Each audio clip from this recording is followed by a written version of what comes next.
কেন কি বলতেছেন? হ্যাঁ, হাসুরাত মুস্তাকান, অত সুন্দর এত সুন্দর, এটা ছাড়িয়ে এইবার মতো না। অনেক জায়গা আছে না, আজকে যত সুন্দর জায়গায় থাকুক, আপনি যদি কিছুদিন থাকি যান তখন আর এটা থাকে না। মানে আজকের সুইজারল্যান্ড আছে সুন্দর, তারপরে কাশ্মীর বলা হয় খুব সুন্দর, কিন্তু যারা কাশ্মীরে থাকে দিনের পর দিন তাদেরকে জিজ্ঞাসা করেন, তারা না না এটা কিছু সুন্দর, তাদের কাছে সৌন্দর্য নাই। তো আল্লাহ বলতে জান্নাত এরকম না, জান্নাত চিরদিন সুন্দর থাকবে, এটা কোনোদিন তার ভিতরে কোনো পরিবর্তন আসবে না, কোনোদিন তার ভিতরে কোনো কি আসবে না, পরিবর্তন আসবে না। এত সুন্দর এত সুন্দর, এবং বারবার এগুলো সৌন্দর্য বাড়তে থাকবে বাড়তে থাকবে। আর জাহান্নাম বিষাক্ত, জাহান্নাম বিষাক্ত, সাপ বিচ্ছুতে ভর্তি। আপনাদের জানা আছে, আমি হয়তো বলছি আরেকদিন, যে আল্লাহ পাক রব্বুল আলামিন যখন জান্নাত তৈরি করলেন, জান্নাত তৈরি করার পরে জিবরাইল আলাইহিস সালামকে বললেন, জিবরাইল আমি তো জান্নাত তৈরি করছি, তুমি আরেকটু দেখে আসো। তো উনিকে দেখলেন, দেখে আসে বললেন আল্লাহ, দেখে আসে আল্লাহকে রিপোর্ট দেন। আল্লাহ জিজ্ঞেস কেমন লাগতেছে, জিবরাইল তোমার কেমন লাগলো? আল্লাহ এই জান্নাতের কথা যেই শুনবে তাকে আপনি আটকে রাখতে পারবেন না, সেই জান্নাতে যাওয়ার জন্য কী হয়ে যাবে, দেওয়ানা হয়ে যাবে, দেওয়ানা হয়ে যাবে। কার রিপোর্টটা? জিবরাইল আলাইহিস সালাম। এরপর আচ্ছা ঠিক আছে, তোমার একটু সেনারিটা উঠিয়া পথটা দেখো, জান্নাতে যাওয়ার পথ। এবার পথ দেখলেন আল্লাহ আকবার, সাপ বিচ্ছু বাঘ বল্লুক ভর্তি রাস্তার ভিতরে। হে আল্লাহ, এই জান্নাত, এই জান্নাতটা ঠিকই আপনারা যেভাবে শুনছি, কিন্তু এই পথে দিয়া কেউ যেতে পারবে না। আচ্ছা বলে এবার আবার দুদকের পৃষ্ঠা উঠলাম, যাও দুধ দেখে আসো। দুধ দেখে এসে বললো, এই দুদকের কথা যেই শুনবে সে কোনোদিন এই দুধ যাওয়ার জন্য চিন্তাই করবে না, কল্পনাই করবে না, ফানা চাইবে। আচ্ছা ঠিক আছে, অলরাইট, এবার রাস্তা দেখো। আবার পাট সরে আবার দেখাইলেন রাস্তা। আল্লাহ, এই রাস্তাতে এই দুধ থেকে আপনি কাউকে বাঁচাইতে পারবেন না, এমন এত আকর্ষণীয়, এত আকর্ষণীয় আজকের দুনিয়ার যে অবস্থা, আজকের দুনিয়ার যে চাকচিক্য। আপনি চিন্তা করেন, হুজুর এই হাদিসকে সামনে নিয়ে চিন্তা করলে দেখবেন যে বাস্তবিক এটা। আপনি যদি হালাল পন্থা, সঠিক পন্থা চলতে চান, বড় মানুষ করে চলা মুশকিল আপনার জন্য। আর হারাম যদি আপনি গ্রহণ শুরু করেন, কোনো অসুবিধা নাই, কোনো অসুবিধা নাই। তা আমি তো পথ বেছে নিতে হবে যে আপনি জান্নাত চান না জাহান্নাম চান, জান্নাত চান না জাহান্নাম চান। আমি বলেছি কোরআন মাজিদের ভিতরে ওই যে জান্নাতের যে আলোচনা করা হয় এগুলো তো জাস্ট এই স্টার্টার। কোরআন মাজিদের ভিতরে প্রথম দিকে যেগুলো কোরআন মাজিদের যেগুলো বলা হয়েছে জান্নাতে গেলে এই দেওয়া হবে, এই হয়, এই হুর ফুরেতে যত কিছু আছে এই সব কিছু স্টার্টিং দেওয়া হবে। বাকি আর কত কিছু রয়ে গেছে জান্নাতের ভিতরে, মুমিন বান্দারা পাইবে, এটা কোনো আলোচনা আল্লাহ করেননি। এগুলা বলেছেন কি, যে এমন সব জিনিস তৈরি করে রাখছি কোনোদিন কোনো মানুষ চোখে দেখছে না, কোনোদিন কোনো মানুষ কোনো দিন কানে শুনছে না, কোনো দিন কোনো দিল কল্পনা করে না, এমন সব জিনিস রাখছি। তো আল্লাহ পাক রব্বুল আলামিন আমাদেরকে সেই জান্নাতের উপযুক্ত হওয়ার তৌফিক দান করুন। এরপর আল্লাহ তাআলা বলতেছেন লাস্ট আয়াত হচ্ছে এটা, ওয়াল্লাযীনা ইযা আনফাকু লাম ইউসরিফু ওয়া লাম ইয়াকতুরু ওয়া কানা বাইনা যালিকা কাওয়ামা। আল্লাহ যারা নেক বান্দা, তারা খরচ যখন করে তখন তারা ইসরাফ করে না, যখন তারা খরচ করে, এক্সপেন্ডিচার যখন করে তখন তারা কী করে, তারা ইসরাফ করে না আর কৃপণতা করে না। ওয়ালাম ইয়াকতুরু, তারা কৃপণতাও করে না। তারা কীরকম করে, ওয়া কানা বাইনা যালিকা কাওয়ামা, মধ্যম পন্থা তারা অবলম্বন করে, ইসরাফ করে না আর কৃপণতাও করে না। এখন ইসরাফ কাকে বলে? ইসরাফ মনে রাখবেন যে তিনটা জিনিসের নাম হচ্ছে ইসরাফ। কয়টা জিনিসের নাম? তিনটা। এক নম্বর হচ্ছে এটা, নাজায়েজ কাজে যদি কোনো অর্থ ব্যয় করা, এটা এক পয়সাই হোক, নাজায়েজ কাজে যদি কোনো পয়সা, এক পয়সাও যদি এখানে ব্যয় করেন, এটা কি ইসরাফ, নাজায়েজ কাজে, এক নম্বর। দুই নম্বর হচ্ছে জায়েজ কাজে সীমালঙ্ঘন করা, জায়েজ কাজে সীমালঙ্ঘন করিয়া খরচ করা, এটা কি ইসরাফ। যেমন মনে করেন খাওয়া দাওয়া এক তরকারি দুই তরকারি হয়ে যাচ্ছে, কিন্তু না একটা 5টা 6টা 7টা 8টা এগুলো করি না, এগুলো বিভিন্ন অনুষ্ঠানে বিভিন্ন সময়, এগুলো ঠিক না, এগুলো কমানো দরকার আমাদের, ইসরাফ করতে চিন্তা করা দরকার। এই যে আমরা 7, 8টা 14টা খাইতেছি, অনেক জায়গায় গেলে দেখবেন আপনারা, সময় নেই, মানে অনেক জায়গাতে অনেক বিয়াতে খাওয়া দাওয়াতে গিয়ে আমার ঠকা খাওয়া লাগে। খাইতে এক বিয়াতে আমি গেলাম, সেখানে খাইতে লাগছে আমার 1 ঘন্টা খাওয়াতে। তো আমি তো জানি না এটা, প্রথমে তারা আনছে স্টার্টার এত ভালো জিনিস নিয়ে আসছে, প্রথম স্টার্টারে আমি প্রথমে খাইয়ে ফেট করছি। আমি জানি না যে আর সেকেন্ড আইটেম আরেকটা আছে, সেটা আসছে কীরকম, প্রথমটা খাওয়ার 15 মিনিট পরে, আপনি তো খাইয়ে দিয়ে একটু মানে গপসপ চলছে, 15 মিনিট পরে আছে সেকেন্ডটা, বলা সেকেন্ডটা তো আমার তো জায়গায় এমনি কম, তো আরও কম সামান্য খাইলাম। থার্ড যেটা আসছে এটা তো মিষ্টি, এ 4-5 আইটেমের মিষ্টি, আল্লাহ এরকম তো আইসিরা করে দিন যেন ঠকা খাইলাম আর কি। এখন এই যে খাওয়া দাওয়া, যার ভিতরে কয়েক হাজার পাউন্ড খরচ, অত চিন্তা করে এই মানুষ ইচ্ছা করলে কত মানুষের জীবন ঠিক করে দিতে পারে, কত অসহায় গরিব মানুষ, বাংলাদেশ, সুদান, বিভিন্ন দেশে অসহায় মানুষ, অত বেশি দরকার কি, আর ঠিক আছে দরকার কিছু করে নেন, কিন্তু এত স্ট্যান্ডার্ড, এত টাকা পয়সা খরচ, একে বিয়াতে আপনার 25,000, 30,000, 40,000, 50,000 পর্যন্ত, 1 লাখ পর্যন্ত খরচ হচ্ছে। এখন গিয়ে দেখেন, তো আল্লাহ তাআলা আমাদেরকে সমস্ত ইসরাফ থেকে বাঁচাক। 3 নম্বর হচ্ছে এটা যে নেক কাজে খরচ করবেন, খরচ হচ্ছে কী হবে নেক কাজে, কিন্তু মানুষকে দেখানোর জন্য খরচ করা হচ্ছে, নেক কাজে কিন্তু মানুষকে দেখানোর জন্য, এটা কি হচ্ছে ইসরাফ, এটা আমরা করবেন না। আর ওয়ালা মিয়াক্তুরু যেটা, এটা হচ্ছে যে তারা কৃপণতাও করে না, কৃপণতার 1 নম্বর হচ্ছে এটা যে প্রয়োজন মতো সামর্থ্য অনুসারে নিজের জন্য খরচ করে, বাচ্চাদের জন্য খরচ করে। অনেক মানুষ আছে অত কৃপণ, বাচ্চাদের খাওয়ায় না, নিজেও খায় না, নিজে ফরে না, বাচ্চাদের ফরায় না, এটা করবে না, কোনো ফায়দা নেই। 2 নম্বর হচ্ছে এটা নেক ভালো কাজে খরচ না করা, এটাও কৃপণতা, এর কোনো পথ করা ঠিক না, বরং পথ কোনটা, মধ্যম পন্থা। আল্লাহ পাক রব্বুল আলামিন আমাদের সবাইকে মধ্যম পন্থায় চলার তৌফিক দান করুন। আজকে যা কিছু আমরা আলোচনা করেছি এগুলোর প্রতি আমল করার তৌফিক দান করুন। সাল্লাল্লাহু আলা সাইয়্যিদিনা মাওলানা মুহাম্মদ ওয়া আলা আলিহি ওয়া আসহাবিহি ওয়া সাল্লাম। সাল্লাল্লাহু আলা সাইয়্যিদিনা মাওলানা মুহাম্মদ وعلى آله وأصحابه وسلم. اللهم آمين. الحمد لله رب العالمين، الصلاة والسلام على سيد المرسلين وعلى آله وأصحابه أجمعين. اللهم ربنا ظلمنا أنفسنا وإن لم تغفر لنا وترحمنا لنكونن من الخاسرين. ربنا فاغفر لنا ذنوبنا وكفر عنا سيئاتنا وتوفنا مع الأبرار.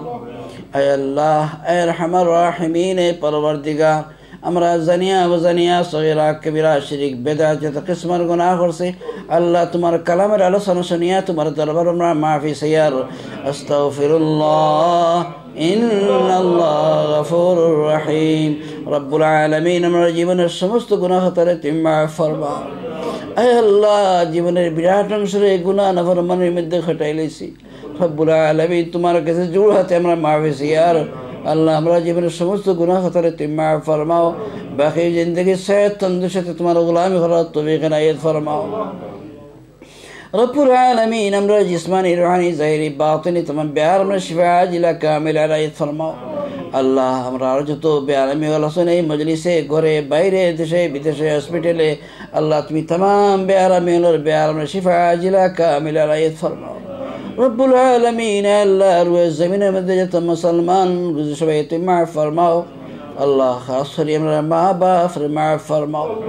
আল্লাহুম্মা গফির লানা ওয়া লিওয়ালিদাইনা রাব্বিরহামহুমা কামা রাব্বায়ানি সগীরা। আল্লাহ, আমরা যারা মা বাপ দুনিয়াতে বিদায় গেছেন তার কবর তুমি রহমত নাযিল ফরমাও, তার কবর জান্নাতের টুকরা বানাইয়া দাও। اے اللہ، جرا زندہ سن تر حیات طیبہ بڑھیا داؤ، باقی زندگی سے تمہار غلامی خورات توفیق عنایت فرماؤ۔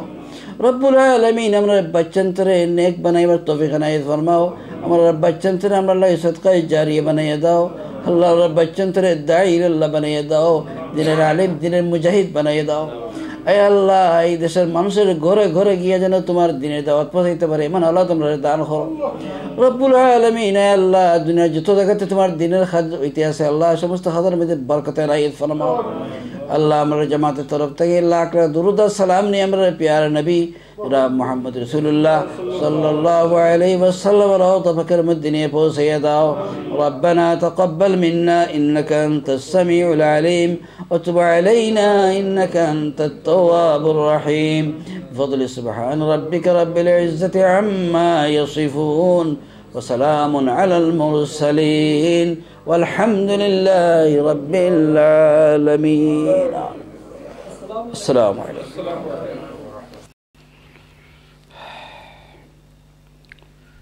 نحمده ونستعينه ونستغفره ونؤمن به ونتوكل عليه ونعوذ بالله من شرور أنفسنا ومن سيئات أعمالنا من يهده الله فلا مضل له ومن يضلله فلا هادي له ونشهد أن لا إله إلا الله وحده لا شريك له ونشهد أن سيدنا ونبينا ومولانا محمدا عبده ورسوله أما بعد فأعوذ بالله من الشيطان الرجيم بسم الله الرحمن الرحيم والذين لا يدعون مع الله إلها آخر ولا يقتلون النفس التي حرم الله إلا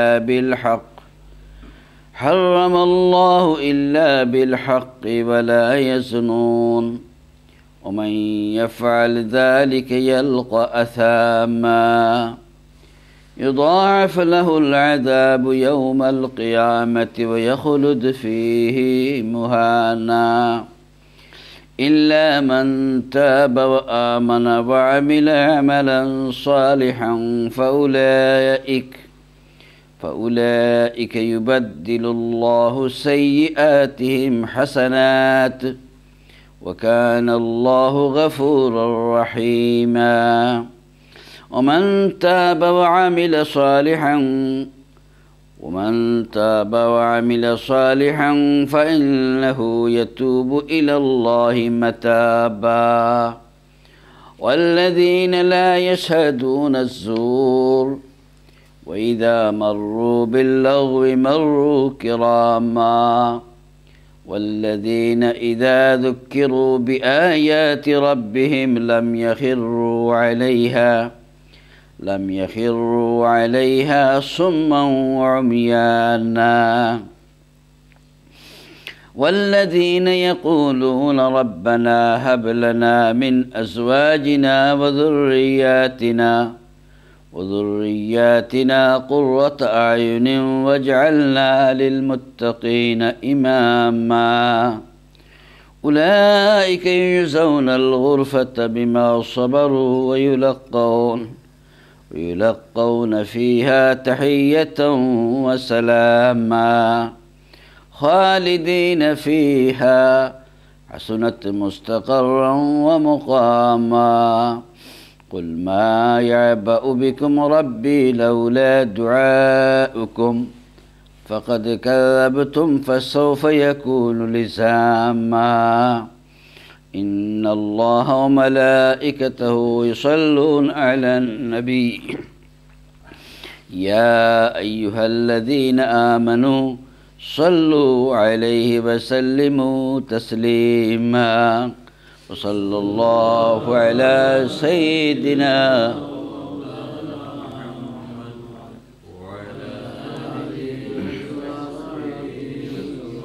وصلى الله على سيدنا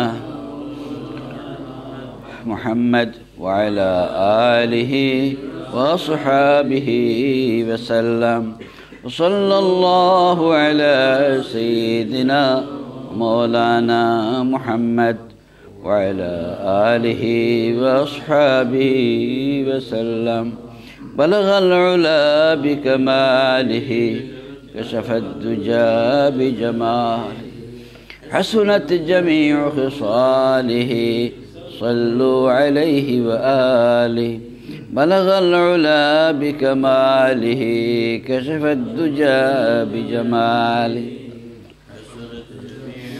صالح صلوا عليه وآله السلام عليكم ورحمة الله محترم حضرات আল্লাহ রব্বুল আলামিনের লাখ লাখ শুকরিয়া যে আল্লাহ তাআলা মাগরিবের জামাতের পরে তার কোরআনের মাহফিলে বসার তৌফিক আমাদেরকে দান করেছেন। এই জন্য আমরা আল্লাহ শুকরিয়া জানাই, আলহামদুলিল্লাহ।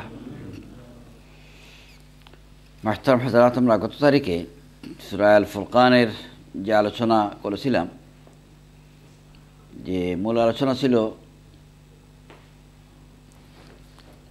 গতকালকে আমরা আলোচনা করেছিলাম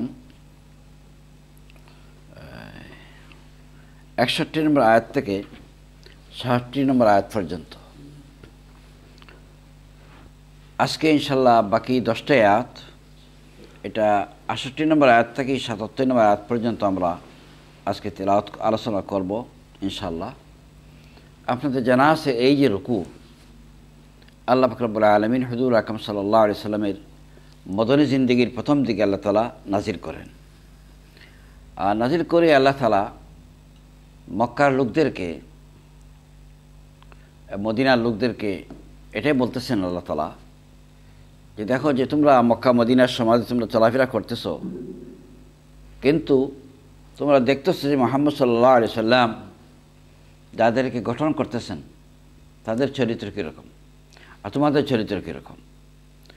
তো এই আয়াতগুলো সম্পর্কে আমরা গত তারিখে আল্লাহর নেক বান্দা, আল্লাহর সত্যিকার মাহবুব বান্দাদের গুণাবলী এখানে আলোচনা করা হয়েছে।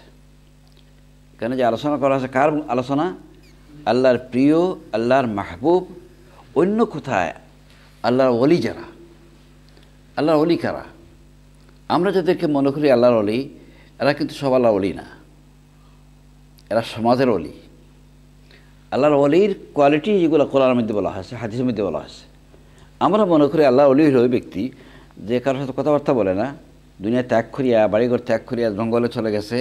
হ্যাঁ, যদি কাপড় না থাকলে ভালো, বেশ থেকে বেশ যদি এমটি একটা থাকাতে এত পুরো কামিল ফিল হয়ে গেছে, এরকম আমাদের ধারণা আর কি। কিন্তু এগুলো ওলি না।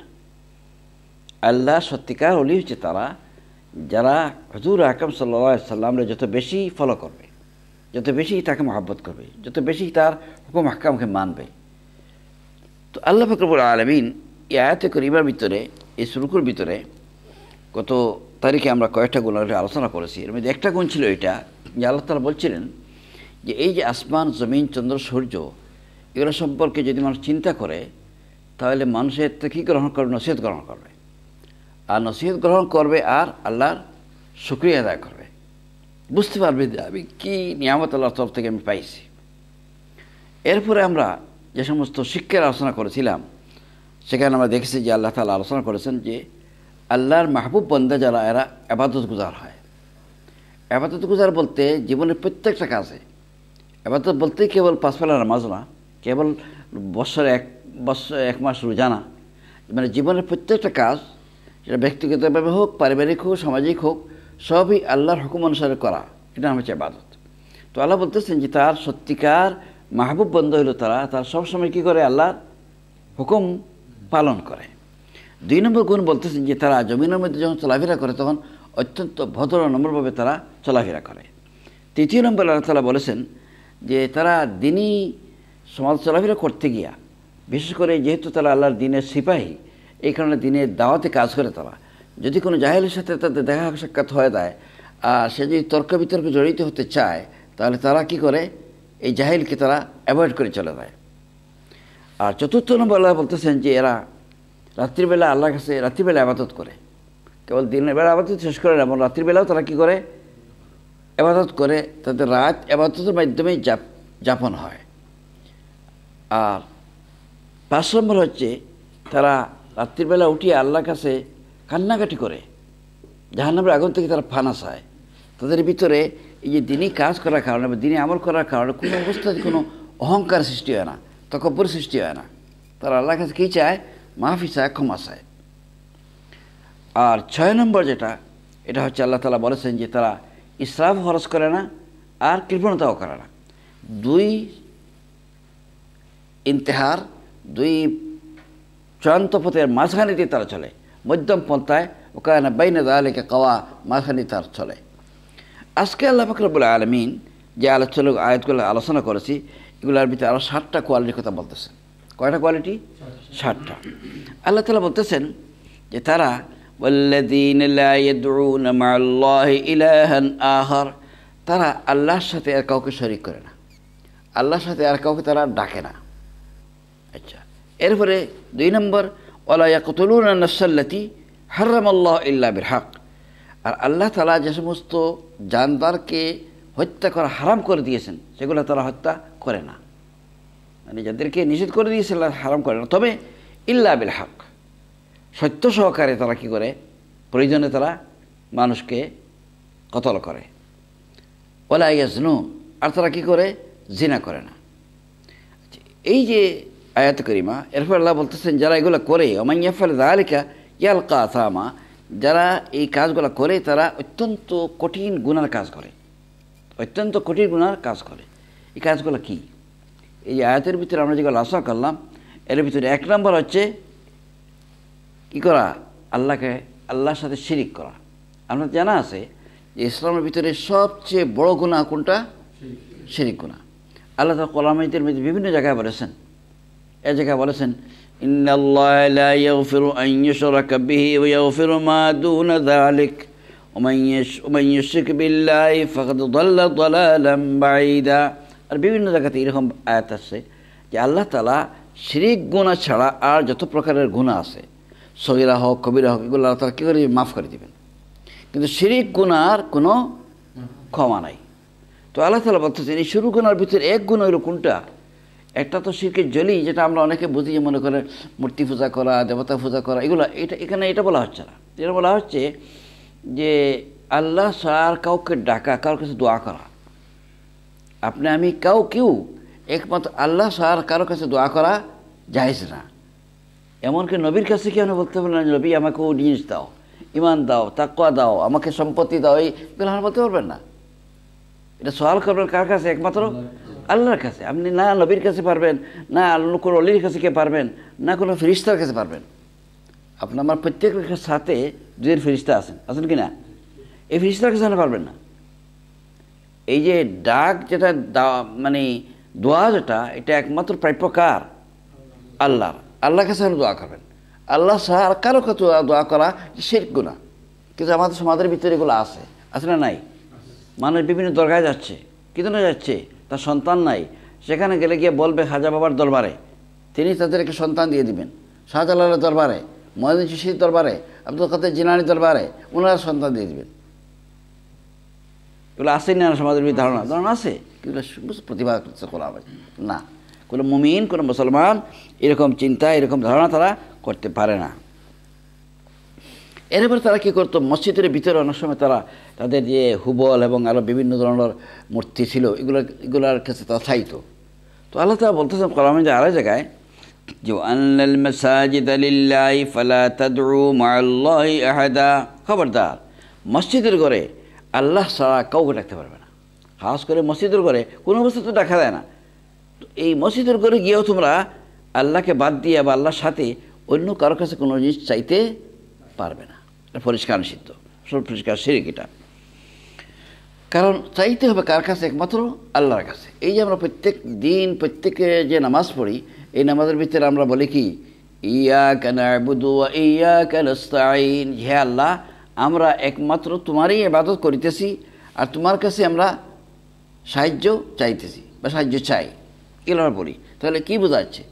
যে আপনি আমি ইবাদত করবো একমাত্র কার?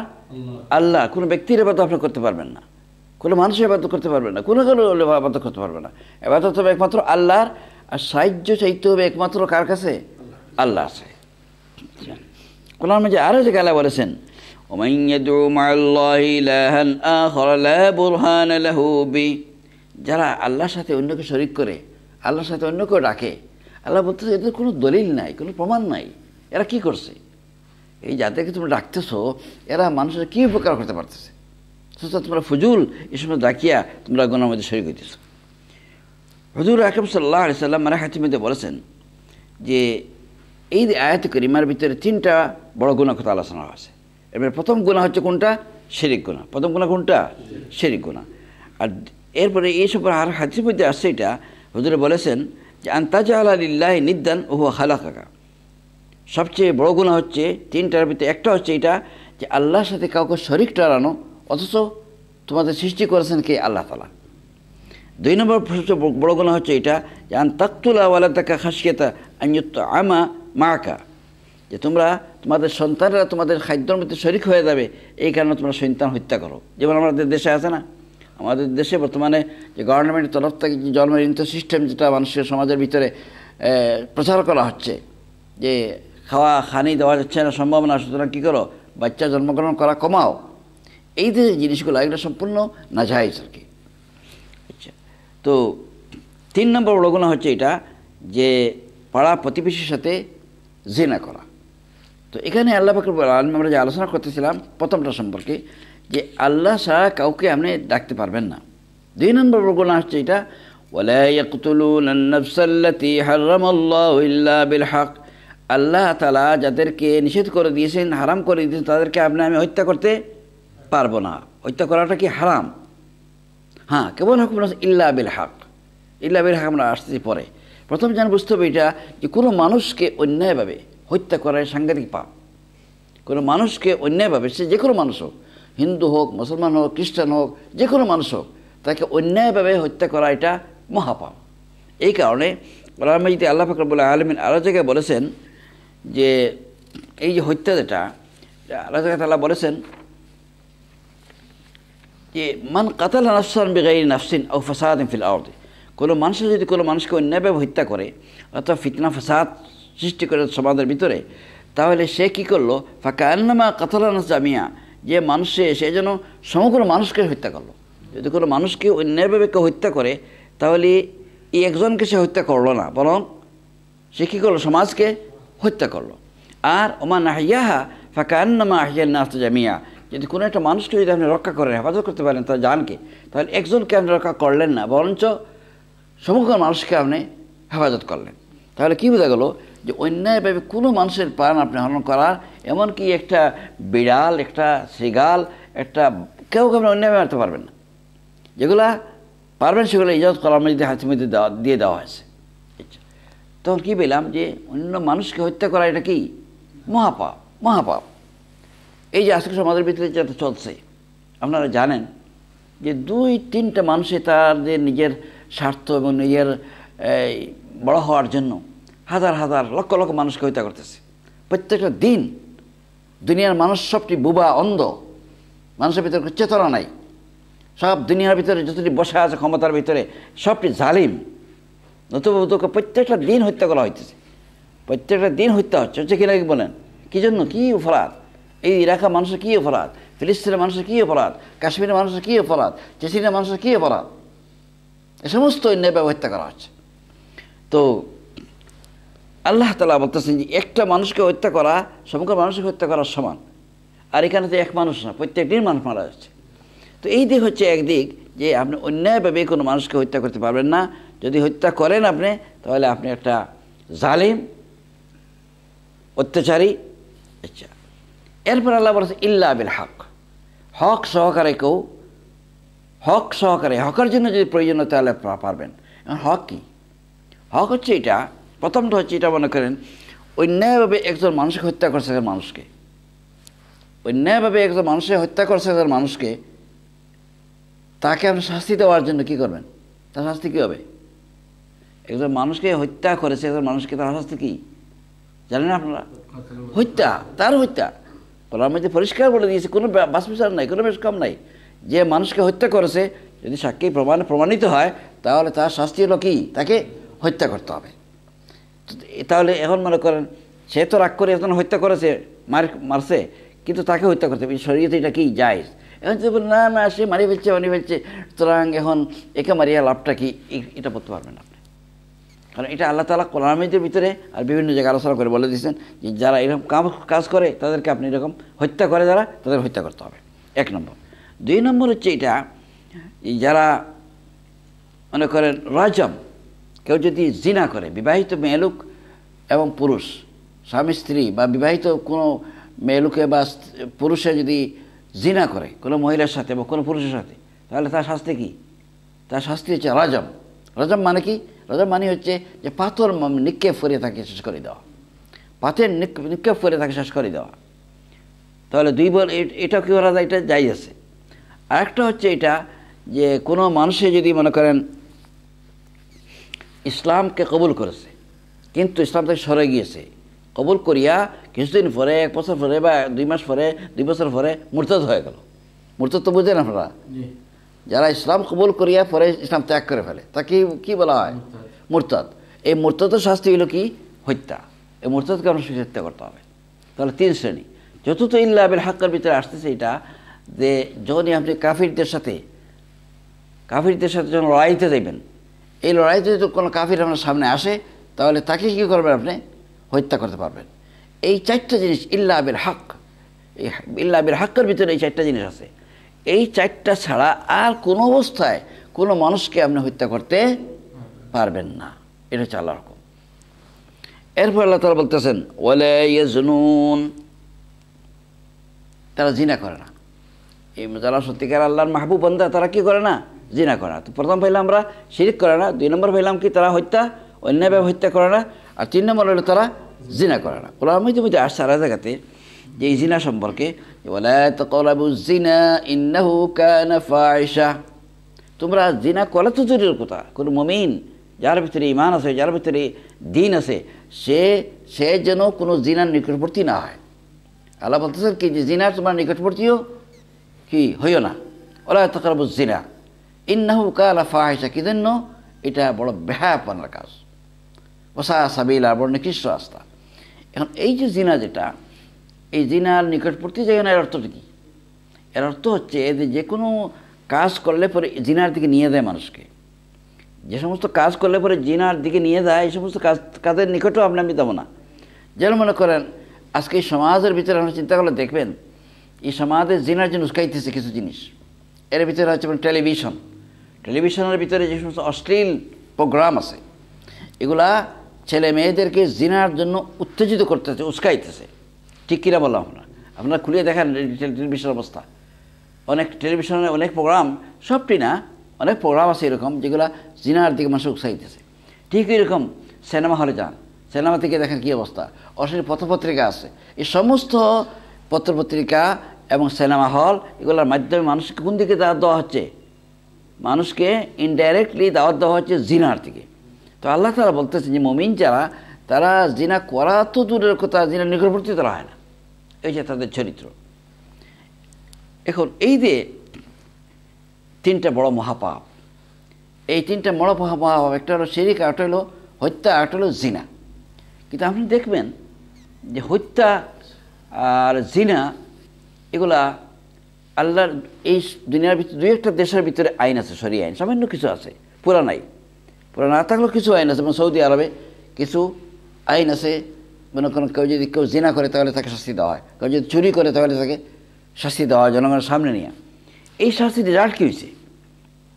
এই শাস্তির রেজাল্ট কী পরিমাণ হয়েছে আপনি দেখেন যে দুনিয়ার ভিতরে কোনো দেশ নাই যেখানে দোকান খোলা রাখিয়া 15-20 মিনিটের জন্য বাইরে যাবেন আর আসিয়া পাইবেন সব কিছু বহাল আছে। এরকম আপনি কোনো জায়গাতে পাইবেন না, না পাইবেন? একমাত্র সৌদি আরব বা আরবের আরও 2-1 রাষ্ট্র আমি শুনেছি এগুলো আছে। এগুলো ছাড়া আর কোনো জায়গাতে, আমেরিকা কত উন্নত দেশ, সেখানেও আপনি পারবেন না এটা করতে। কারণ এই 8 ঘন্টার সুযোগ পাইলেই হাজার 8 ঘন্টা, এক সময় শুনেছিলাম মাত্র কয়েক ঘন্টা ইলেকট্রিসিটি ছিল না। আমেরিকার এই যে সবচেয়ে বড় শহর, কী নাম? নিউ ইয়র্কের সবচেয়ে বড় শহর। তো এই বড় শহরও আপনার কয়েক ঘন্টা ছিল না, ইলেকট্রিসিটি ছিল না। চুরি ডাকাতি রাহাজানি হাজার লাখ হয়েছে। এখন চিন্তা করেন, তাহলে বোঝা গেল এই দেশের ভিতরে কীগুলো বাস করে? মেজরিটি সুর ডাকাত বাস করতেছে। এইটা পরিবেশ দেশের অবস্থা। তো এগুলা বন্ধ করার কোনো উপায় নাই। মানুষের আইন দিয়ে কিছু বন্ধ করতে পারবে না। এগুলা বন্ধ করার জন্য কী দরকার? হ্যাঁ বলেন আপনি?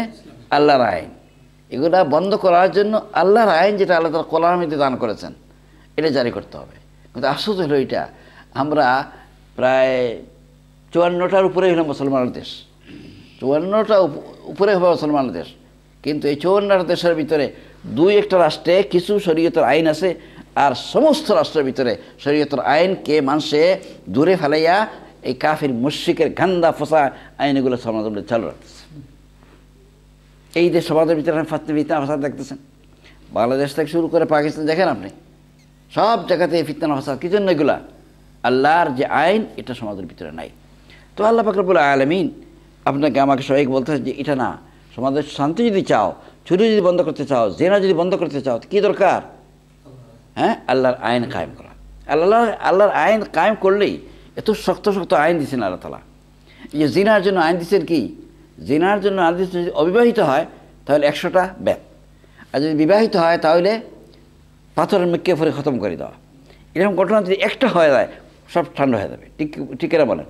ঠিক এরকমভাবে আপনি দেখেন চুরির জন্য কি বলা হয়েছে, হাত কাটি দেওয়া। একবার চুরি করছে, হাত কাটি দিচ্ছে, তা হাত কাটার পরে কেউ মার্কেটে দিতে পারবে? এই লজ্জা শরমে আর কেউ চুরি করবে না। এভাবে আল্লাহ পাক রব্বুল আলামিন কড়া শাস্তি রাখছেন, কিন্তু এই জন্য রাখছেন যে 1-2টা পানিশমেন্ট দিলেই, 1-2টা শাস্তি দিলেই অপরাধীরা যেন সবাই কী হয়ে যায়, সাবধান হয়ে যায়। কিন্তু আফসোস হচ্ছে এটা যে মুসলমানরা সেটা গ্রহণ করতেছে না। আমরা গ্রহণ করতেছি না, আমরা চাচ্ছি না। আমরা যদি চাইতাম তাহলে এটা হইতো। আর আমরা যারা চাই এখন মুষ্টিমেয় রয়েছি, মেজরিটিতে আমরা বুঝতে পারছি না। আমাদের সবার চেষ্টা করা দরকার এবং দোয়া করা দরকার আল্লাহ তাআলা যেন আমাদের মতো মানুষকে বেশি মেজরিটি মানুষের আমরা হইতে পারি।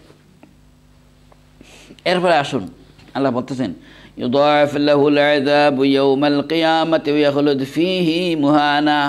যারা এই কাজ করলো, ঠিক আছে, মনে করেন দুনিয়াতে শাস্তি হইল না, তো মাফ নেই না। আল্লাহ বলতেছেন ওমান ইয়ালফাল যালিকা ইয়ালকা আসামা, এরা তাদের শাস্তি, এই যে গুনাহ করেছে এই গুনাহ শাস্তি তারা পাবে। কীরকম পাবে? আল্লাহ বলতেছেন যে কিয়ামতের দিন আল্লাহ তাআলা এদেরকে বারবার শাস্তি দান করবেন, বারবার শাস্তি দান করবেন। বারবার শাস্তি দানের অর্থ কী? যে একটা গুনাহ করছে, একটা জিনা করছে, এই জন্য একবার শাস্তি না, মানে প্রত্যেকবার জিনার জন্য আলাদা আলাদা শাস্তি। এত মানুষকে হত্যা করবে, এত মানুষ মানে 10টা মানুষ হত্যা করেছে, তাকে বারবার হত্যা করা হবে। এটা বারবার তাকে কী করা হবে? শাস্তি দেওয়া হবে। কোন দিন? কিয়ামতের দিন। কিয়ামতের শাস্তির মুক্তি তো নয়, মাফি তো নয়। আল্লাহ বলতেছেন ইয়াখলুদ ফীহি মুহানা, আর সেখানে তারা বড় বেইজ্জত অবস্থায়, লাঞ্ছিত অবস্থায়, অপমানিত অবস্থায় তারা এই জাহান্নামে হইতে থাকবে। এই সমস্ত শাস্তির অপরাধ হিসাবে, এই অপরাধের শাস্তি হিসাবে।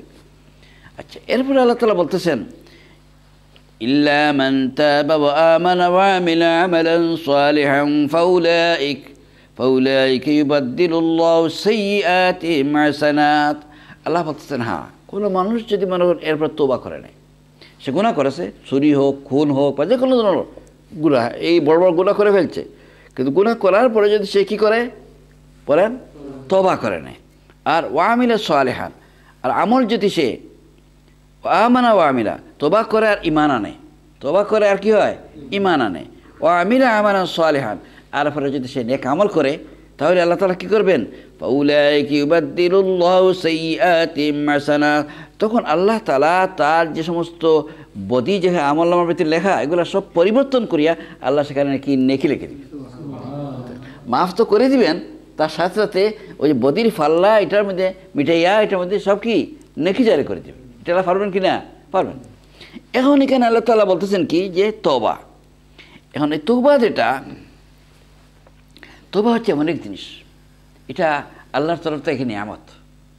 আল্লাহর তরফ থেকে যখন মনে করে আপনি শুনবেন যে আমি বিরাট গুনাহ করে ফেলছেন, মনে করে এখন মানুষে, এখন এরপরে যখন সে যদি তার মাফ না হয়, তাহলে সে তো অস্থির হয়ে যাবে। আর তখন সে কী করবে, যখন আমি যখন মাফ যখন আমার নাই, তা আরও কয়েকটা করে ফেলি, জিনা করি আরও করি, খুন করছি আরও করি, তো মনোবৃত্তি সৃষ্টি হবে। কিন্তু এই তওবা এটা আল্লাহর তরফ থেকে এমন নিয়ামত, যে এই নিয়ামতের কারণে অনেক অনেক মানুষ কী করেছে, হেদায়েতের পথ পেয়ে গেছে। ঘটনা আমি অনেকটা আপনাদেরকে বলবো। আল্লাহ তাআলা বলতেছেন যে এই যে গুনাহ যেটা, এই তওবা যেটা, আল্লাহ রাসূল সাল্লাল্লাহু আলাইহি ওয়াসাল্লাম বলেছেন এটা, যে কুল্লু বনি আদম খাত্তাউন, প্রত্যেক মানুষ বনি আদম গুনাহ করে, প্রত্যেক বনি আদম, কেউ ফেরেশতা কেউ নেই, এক নবীরে মাসুম, তাও আল্লাহর হেফাজতে, আর এছাড়া আর কেউ মাসুম না, আমরা সবাই কি গুনাহগার।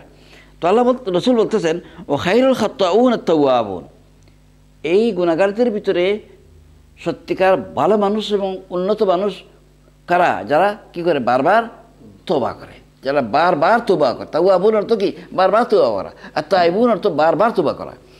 আপনি দেখবেন যে আমি কেউই এক গুনাহ বাদ দিচ্ছেন, মানে ছোটো গুনাহ বেলা বাদ দিচ্ছেন, আবার হয়ে যাচ্ছে, আবার হয়ে যাচ্ছে, তো আল্লাহ দরজা বন্ধ করেন নাই, আল্লাহ তার দরজা খোলা আছে, বন্ধ, ঠিক আছে, আবার তুমি তওবা করো, আবার তওবা করো। আর হাতের মধ্যে আসছে এটা, যে হুজুর বলেছেন খালাকাল্লাহু তাআলা ইয়াওমা খালাকাস সামাওয়াতি ওয়াল আরদি মাফতুহাল লিত-তাওবাতি লা ইউগলাকু হাত্তা ইয়াতলিউ আশ-শামসু মিনহু। হুজুর বলতেছেন, তিরমিজি শরীফের হাদিস, যে আল্লাহ তাআলা যেদিন থেকে আসমান এবং জমিন সৃষ্টি করেছেন সেই দিন থেকে আল্লাহ তাআলা তওবার দরজাটা এটা খুলে দিয়েছেন। তওবার দরজাটা খুলে দিয়েছেন, আর কিয়ামত আসার আগ পর্যন্ত এটাকে বন্ধ করা হবে না। সুবহানাল্লাহ, চিন্তা কত মহব্বত আল্লাহ তাআলা। আর হাদিসের মধ্যে আসছে এটা যে ইন্নাল্লাহ তাআলা ইয়াবসুতু ইয়াদাহু বিল-লাইলি লিয়াতুবা মুসিউন নাহারি। আল্লাহ তাআলা দিনের বেলা কি করেন, রাত্রিবেলা আল্লাহ তাআলা হাত প্রসারিত করে দেন, এরকম হাত ফাটাই দেন আল্লাহ তাআলা। ইন্নাল্লাহ ইয়াবসুতু ইয়াদাহু বিল-লাইলি, রাত্রিবেলা হাত ফাটাই দেন কি জন্য? লিয়াতুবা মুসিউন নাহার, যারা রাত্রিবেলা গুনাহ করছে তারা যেন আল্লাহর কাছে কি চায়, মাফি চাইলে। আবার ওয়াবসুতু ইয়াদাহু বিন-নাহারে, দিনের বেলা আবার আল্লাহ তাআলা হাত মেলাই দেন, প্রসারিত করে দেন, যাতে রাত্রিবেলা যারা গুনাহ করেছে তারা যেন কি করে, তওবা করে, তারা যেন মাফ চায়। চিন্তা করো সুবহানাল্লাহ, কত মহব্বত। মুসলিম শরীফ হাদিস। এখন আল্লাহ তাআলা কী পরিমাণ মহব্বত আমাদেরকে করেন, আল্লাহ তাআলা কী পরিমাণ মহব্বত আমাদের করেন চিন্তা করেন। হ্যাঁ, আমাদের মাফ করার জন্য দিনের বেলা হাত পাঠিয়েছেন, আবার রাত্রিবেলা হাত পাঠিয়েছেন। আর এটাও আপনাদের সবার জানা আছে যে প্রত্যেক রাত্রিতে আল্লাহ পাক রব্বুল আলামিন শেষ রাত্রিতে আসিয়া একবার কি জিজ্ঞাসা করেন, সবাইকে ডাকেন আর বলে, হে আমার বান্দারা, হাল মিন মুস্তাগফিরিন আস্তাগফির লাহু, তোমরা কারা আছো আমার কাছে মাফ চাইবার, তোমরা আমার কাছে মাফ চাও, আমি তোমাদের গুনাহ কি করব, মাফ করে দেব। সুবহানাল্লাহ, চিন্তা করেন। দৃষ্টি পড় সাল্লাল্লাহু আলা সাইয়্যিদিনা মাওলানা মুহাম্মদ ওয়া আলা আলিহি ওয়া আসহাবিহি ওয়া সাল্লাম। সাল্লাল্লাহু আলা সাইয়্যিদিনা মাওলানা মুহাম্মদ ওয়া আলা আলিহি ওয়া আসহাবিহি ওয়া সাল্লাম। এবার বোঝা দরকার তওবা কিভাবে করতে হয়, তওবা কাকে বলে। আমাদের সমাজের ভিতরে তওবা যেটা আছে, এটা আপনারা জানেন, এটা তওবা তওবা তওবা তওবা আছে না।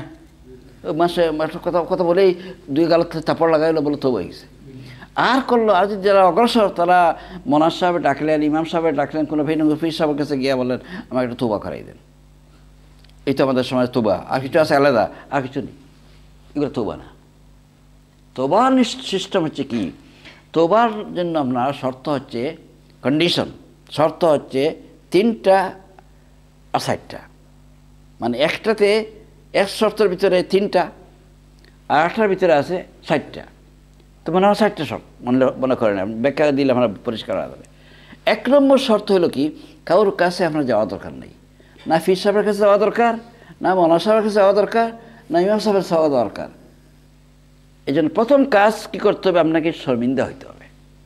প্রথম কাজ কি, শর্মিন্দা, লজ্জিত হওয়া, যে আমি কাজটা করেছি, এটা অন্যায় কাজ করেছি, আমি কাজটা করেছি, কি করেছি, এটা অন্যায় কাজ করেছি, এটা আমার জন্য ঠিক ছিল না। এই যে লজ্জিত হওয়া, এটা সাংঘাতিক জিনিস। মানে কোনো হাতের মধ্যে আসছে যে এই লজ্জিত হওয়ার নামে তওবা। এখন আপনি তওবা করতেছেন কিন্তু আপনার ভিতরে শর্মিন্দগি আসে নাই, লজ্জিত হওয়ার নাই, এটা কোনো তওবাও নাই। এটা 1 নম্বর শর্ত হলো কি, লজ্জিত হওয়া, শর্মিন্দা হওয়া। 2 নম্বর শর্ত হলো এটা, যে এই যে খারাপ কাজ যেটা আপনি করতেছিলেন, এটা ছেড়ে দিতে হবে। এই খারাপ কাজ যেটা ছেড়ে দিচ্ছে, এটা কমপক্ষে ছেড়ে দিতে হবে। কমপক্ষে যদি একবার আপনি না ছাড়েন, তাহলে এটা কোনো তওবা হয় নাই আপনার। তাহলে কী বুঝতে গেল, যে গুনার ভিতরে আপনি লিপ্ত আছেন, এই গুনাহ কী করতে হবে বলেন, ছাড়িয়ে দিতে হবে, সাবাস। 3 নম্বর হচ্ছে এটা, যে ভবিষ্যতে আপনার এটা করবেন না, এই সিদ্ধান্ত নিতে হবে। বলবেন যে আল্লাহ, আমি আর এটা ভবিষ্যতে করব না। এই 3টা, যে কোনো গুনার ব্যাপারে তওবা করার জন্য 3টা শর্ত। কয়টা শর্ত? এই 3টা। আর আরেকটা আছে, এটা হলো হুকুক। এই যে 3টা শর্ত হলো কি, হুকুকুল্লাহর ব্যাপারে। আল্লাহর যে সমস্ত হক মনে করেন, নামাজ পড়া, রোজা রাখা, অন্যান্য সমস্ত হক, এগুলো যদি আপনি মিস করেন, তাহলে এগুলো 3টা শর্ত। আর যদি কোনো বান্দার হক আপনি মারিয়া থাকেন, আর যদি কী করেন, কোনো বান্দার হক যদি মারিয়া থাকেন, তাহলে এই 3টার সাথে সাথে 4র্থ নম্বর আর শর্ত, এটা কি, এই বান্দার হক আপনাকে দিতে হবে, আদায় করতে হবে। যদি আদায় না করেন, তাহলে এটা মাফ হবে না, তবে হবে না। এখন মনে করেন আমার প্রশ্ন হইতে পারে যে তাকে আমি দিব, তাকে পাইতেছি না, বা সে নাই দুনিয়াতে, এরকম অনেক সমস্যা হইতে পারে। প্রথম কথা হলো, আপনি যদি সে দুনিয়াতে থাকে, তাহলে যে কোনো অবস্থায় আপনি তার প্রাপ্য হক আদায় করবেন। এখন মনে করেন আপনি এমন কাজ করেছেন যেটা মনে করেন তার এটা হক ফেরত দেওয়া যাবে না। মনে করেন একজন গীবত করেছেন, একজন গালি দিয়েছেন, এখন এটা তো তাকে পাওয়া যাচ্ছে না, তখন এটা কি তার কাছে মাফ চাইবেন কি? তাকে বলিয়া মাফ চাই বলে, আমি বিরুদ্ধে ভাই কিছু কথাবার্তা বলছি, আমার মাফ করে দাও, তুমি মাফ চাইতে হবে আপনাকে। মাফ চাইয়াও কী করতে হবে, এটা সে যদি মাফ না করে দে, তাহলে মাফ হবে না। আচ্ছা, এরপরে মনে করেন যদি টাকা পয়সা গিয়ে থাকে, এটা আপনার আদায় করতে হবে। যদি সে দুনিয়াতে থাকে তাহলে ফেরত দিতে হবে, যদি সে দুনিয়াতে না থাকে তাহলে আওলাদের কাছে দিতে হবে। এটা আওলাদ যদি আপনি না পান, এরকম যদি হয়ে থাকে, তাহলে এগুলো মনে করেন তার রুহের উপরে সওয়াব হিসাবে আপনি এটা যে কোনো মসজিদে বা মাদ্রাসা বা কোনো গরিব মিসকিনকে আপনি আল্লাহ দিন, যে এটা সওয়াব যেন আল্লাহ তাআলা তাকে দান করেন। এভাবে দিয়ে আপনি যদি করেন তাহলে কী হবে, আপনার এই তওবা কবুল হবে। তো আমরা পেলাম এইটা হলো কয়টা শর্ত? 4টা শর্ত। এরপরে আসলে আরেক ঘটনা, এই যে তওবা এটা এমন রাসূলুল্লাহ সাল্লাল্লাহু আলাইহি ওয়াসাল্লামের জমানা এটা এমন নিয়ামতের কাজ করেছে। হাদিসে মধ্যে আসছে যে হযরত আবু হুরায়রা রাদিয়াল্লাহু আনহু বলতেছেন যে তিনি একদিন আসছেন মসজিদ থেকে নামাজ পড়িয়া, এশার নামাজ পড়িয়া তিনি আসছেন, আসিয়া দেখেন ওনার দরজার সামনে এক ভদ্র মহিলা। তো উনি পাস করে ঘরের ভিতরে চলে গেলেন, ঘরে গিয়ে উনি সুন্নত অন্যান্য নফল যেগুলো আছে সেগুলো পড়া শুরু করলেন। কারণ আগের জমানায় কী করে হইতো, হুজুরের জমানায় সাহাবায়ে কেরামরা সুন্নত এবং নফলগুলা ঘরে গিয়ে পড়তেন। পড়ার পরে দেখেন ভদ্র মহিলা নক করতেছে, দরজায় নক করতেছে, বাইরে হলেন, জিজ্ঞাসা করেন তুমি কী চাও? তো সেই ভদ্র মহিলা বললো যে হুজুর আমি আসছি যে আমি বড় গুনাহ করেছি। বলে কী করেছো তুমি? বলে আমি জিনা করেছি, আর জিনা করার পরে এক সন্তান আমার পেটের ভিতরে জন্ম হয়েছে, আর এরপরে এই সন্তান প্রসব হয়েছে, প্রসব হওয়ার পরে এই সন্তানকে আমি হত্যা করি, আবার এটাকে মারে ফেলেছি। এখন আমি আপনার কাছে আসছি, আপনি আল্লাহ রাসূলের একজন সাহাবী, আমার এই যে গুনাহ, এই গুনাহ মাফের কোনো পথ আসেনি। এখন তো আবু হুরায়রা জবাব দিলেন, না তুমি কত গুনাহ করছো, দেখো কত গুনাহ করছো, এর থেকে জিনা, এরপরে বাচ্চা জন্ম দিছো, এরপরে বাচ্চাকে মারি ফেলাই দিছো, তোমার গুনাহ মাফার কোনো পথ নেই।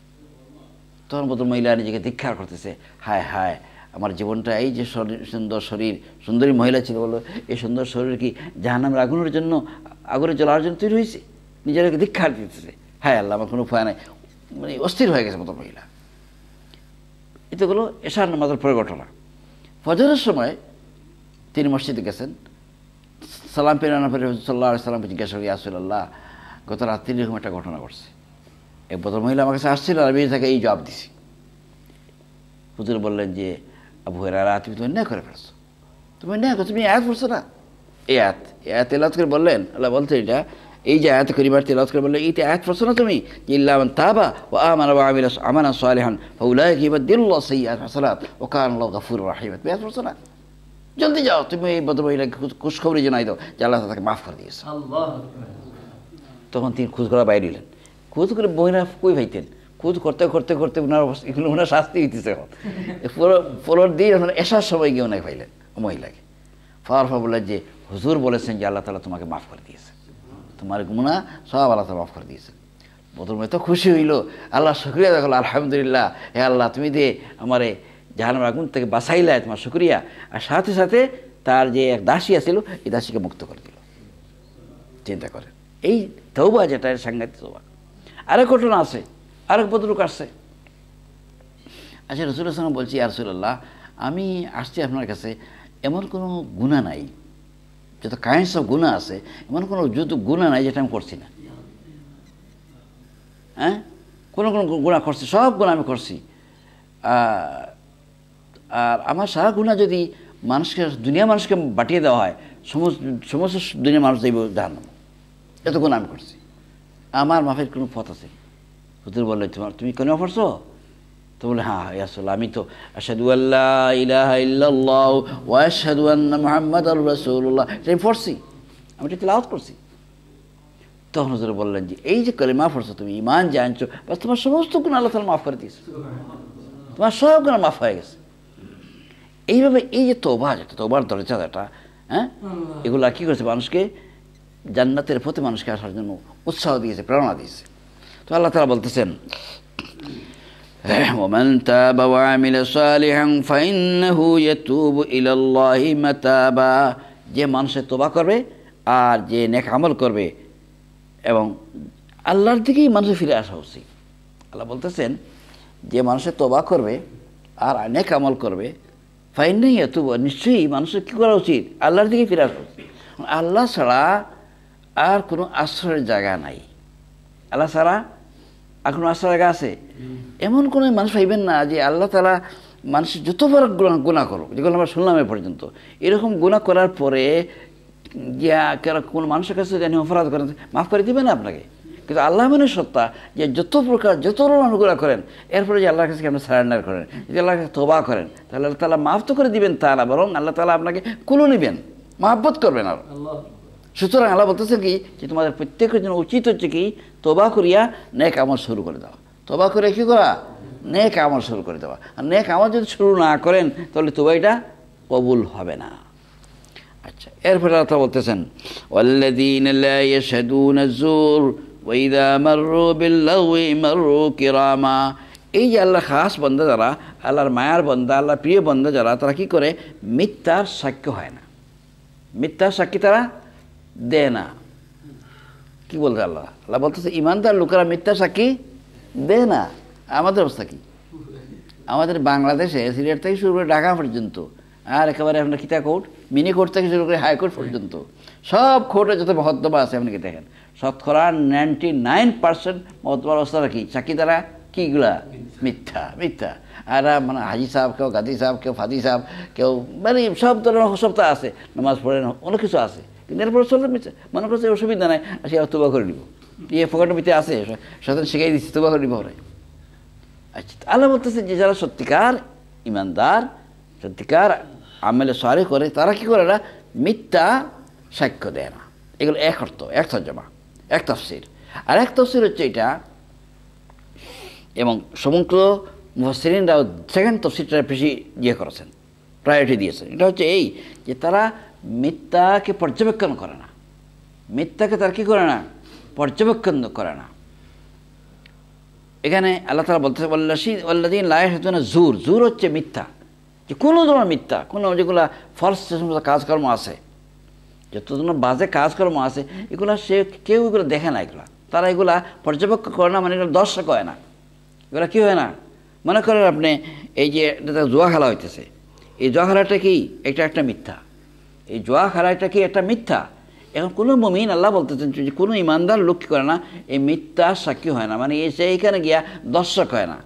ঠিক এরকমভাবে কেউ মনে করেন শয়তানি খেলতে, এমন খেলা খেলতেছে যেগুলো শরীরে যায়ই না, জুয়া খেলা বা অন্যান্য যেগুলো খেলা আছে এগুলো দেখতেছে, এগুলা টাইম ওয়েস্ট করতেছে, এগুলা কোনো মুসলমানের জন্য ঠিক না। আল্লাহ বলতেছেন যে কোনো মুসলমানের জন্য এ সমস্ত মিথ্যা, যেগুলোর কোনো মূল্য নাই, কোনো প্রয়োজন নাই, কোনো উপকার নাই, এগুলোর ভিতরে সময় কাটানো কি না, তার জন্য ঠিক না। এরপরে বলতেছেন ওয়াইদা মাররু বিল-লাগwi মাররু কিরামা।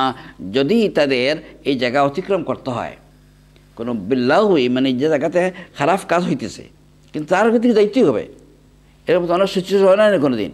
তো এই রাস্তা যাইতেছে, কিন্তু রাস্তার ভিতরে দুই দিকে কী হইতেছে? গান বাজনা, নাচ হইতেছে। এখন এই অবস্থায় কী করবে সে? রাস্তা দাওয়াত বন্ধ করা যায় না।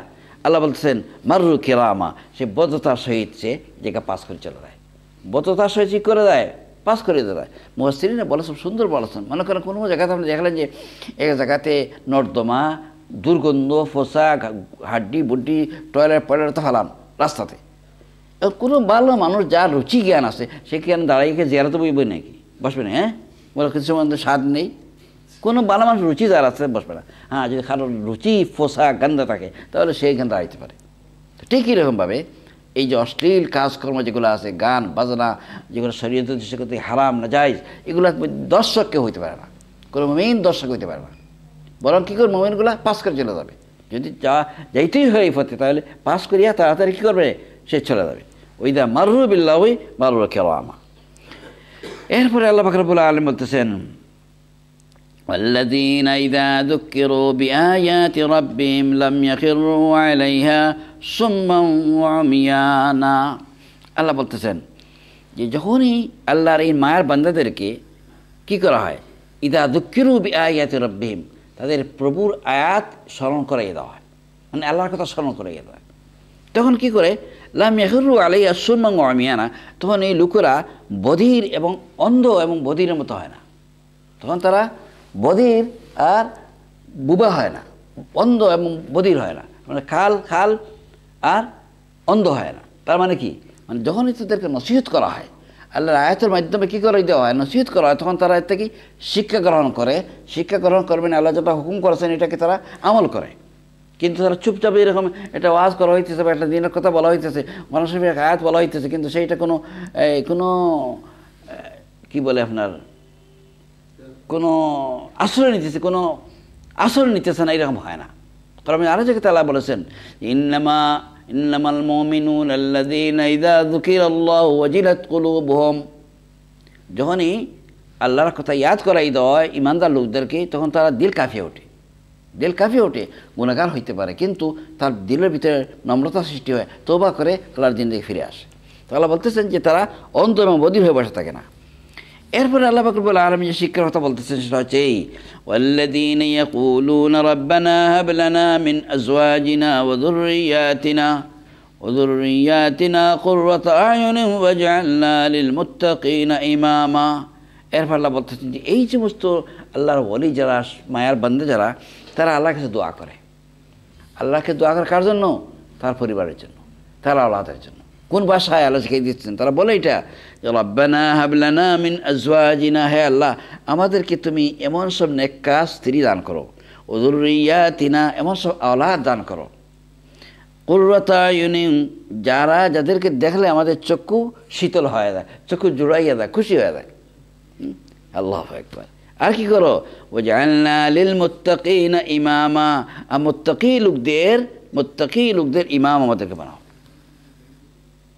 আচ্ছা, এখন পয়লা জিনিস যেটা আছে এটা হলো এই যে এখন মা বাপ যে সত্যিকার ইমানদার দিনদার, সে তো এটা চেষ্টাই করবে যাতে তার ছেলে মেয়ে কি হয়, দিনদার হয়। এটা যে ইমানদার তাকে এটা বলার প্রয়োজন না, কিন্তু তারপর বলা দরকার এই জন্য যে আমরা অনেক সময় কি করি যে দুনিয়ার দিকে বেশি প্রায়োরিটি দিই, দিনটা পিছনে ফেলাইয়া দুনিয়ার দিকে আমরা বেশি অগ্রসর হয়ে যাই। এই জন্য আমি যারা ছেলে মেয়ে যারা আছে এদেরকে গঠন করার সময় আমাদের কি করতে হবে, এটা লক্ষ্য রাখতে হবে। কী লক্ষ্য রাখতে হবে? যাতে এই ছেলে মেয়েদেরকে আমরা দিনের ব্যাপারে প্রায়োরিটি দিই। শিক্ষা বলেন, যে কোনো ব্যাপারে বলেন, চাকরি বলেন বা যে কোনো জিনিসের ব্যাপারে যাতে আমরা ছেলেবেলা যাতে বেদিন না হয়, এমন কোনো পরিবেশে সে যাতে না যায় যে পরিবেশে গেলে সে খারাপ হয়ে যাবে, এই পরিবেশে আমরা না দিই। হ্যাঁ, এখন আপনি যদি খারাপ পরিবেশে ছেলেকে দেন আর এরপরে দোয়া করেন তাহলে হবে, এই দোয়া কবুল হবে না।